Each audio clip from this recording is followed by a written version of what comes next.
Plastic Smile from Black Uhuru. By the way, I would like to take this opportunity to thank viewers who valiantly tried to put me out of my misery concerning the church. This is an Australian group you may remember we featured a couple of weeks ago, and I said then that the vocals were very reminiscent, but of whom? Kevin Pettit of St Leonards-on-Sea and the electric guitars from Ammanford in South Wales thought perhaps I was reminded of Peter Perrett, the only ones, as did our producer Biggles. But funnily enough, I think it was Robert Cashin of Birmingham who got closest to my own thoughts that the church's singer was a distant echo of Syd Barrett, late lamented of Pink Floyd. But thanks anyway, everyone who wrote in. And for those who requested free T-shirts, try Film 82.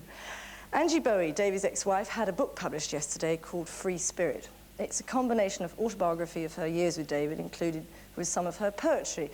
It's no kiss and tell book written with one eye on the serialised rights sales to the Sun newspaper, but it does seem very truthful, if painful. Angie's now back in Britain and is here tonight. Welcome to Whistle Test, Angie. Thank you. I said that it's a painful book, and it's painful because you seem to be very honest in kind of owning up that you started off with a very idealistic relationship with David, which ultimately didn't work. Do you feel now, if not older, wiser? Yeah.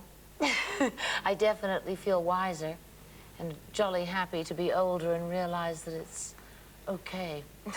I mean, do you think that that kind of relationship was sort of probably impossible to sustain forever from the start?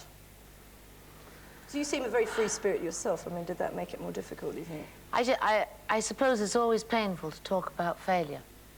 You know, when you take an experiment and you think it's really going to work and you fail with it, and it's sort of something that you have to leave behind as an artistic event. But you actually felt it was failure. I wouldn't have thought that, because I thought it was a very brave book. Only because it didn't... The book is, I think the book is very good because it tries to talk about it in a realistic way. I'm sorry, I actually misunderstood what you said. I was talking about the marriage and the way it was outlined in the beginning, the way I explained what we were trying to do. I thought that was a failure. You know, because we didn't achieve it. We aren't married, you know, 60 years later. So, you know, that But as part. I say, you are a very free spirit and obviously got creative juices of your own, which are coming to the fore now.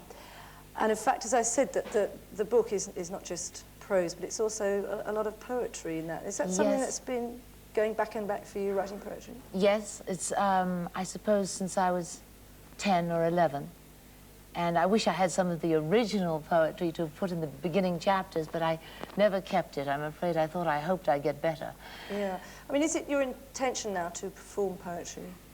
Yes, to perform, to be an artist, to at last express this creativity. I've complained about being denied for so long. Well, we're certainly not denying that opportunity tonight, because we've invited Mick Karn, we've kept him here since last week's Whistle Test, to accompany you. So, Angie, do some poetry. Certainly. I'd be pleased to.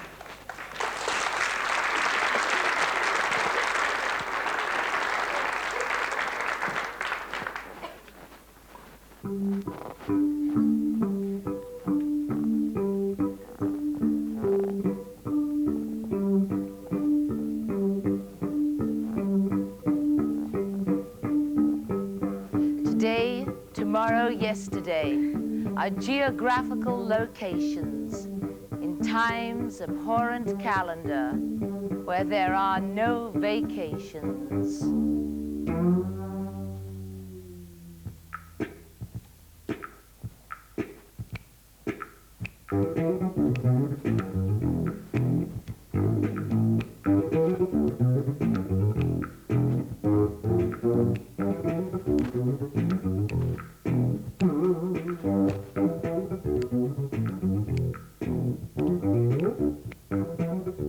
Oh, you may stop the video and so rewind. Reel it back to the beginning. Time has no time for these mechanics. Youth is death, pot grinning.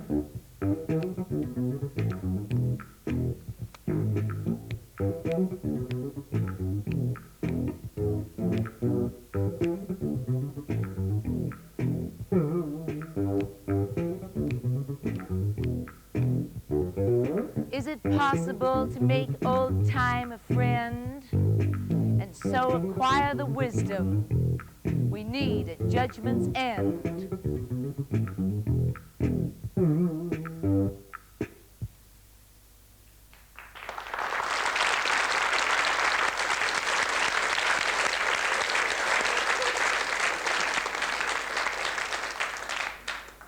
I've got it made, he said, the man who searched inside his head. I found the answer to my dreams. And as he spoke, the man fell dead.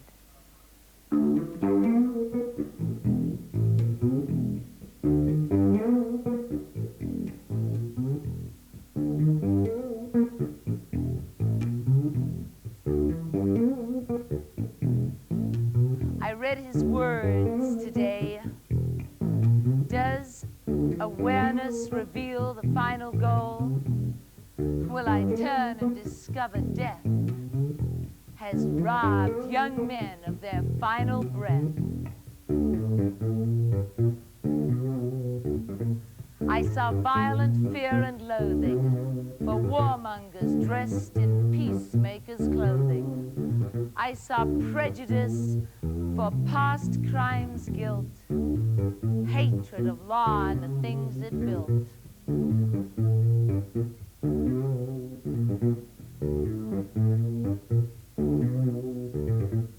I know not if he was ignorant or wise, but prophets and preachers he despised. Was his truth potent and strong? Did he know something, or was he wrong?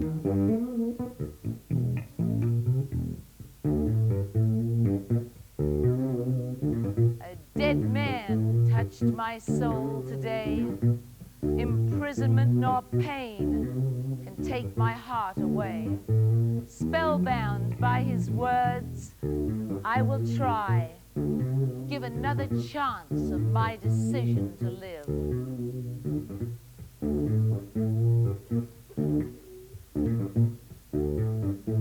Saints and sinners are not judged right, like friends who come to visit too late at night. The dead man had it made, he said, but we're alive, found him dead.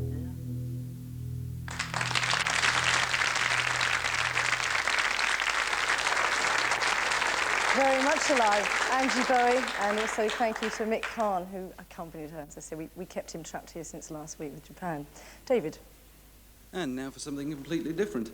That's well-known Brechtian actor, banjo player and Gary Newman impersonator David Bowie, recorded in session for the whistle test in the year 1973. The actual date was the 8th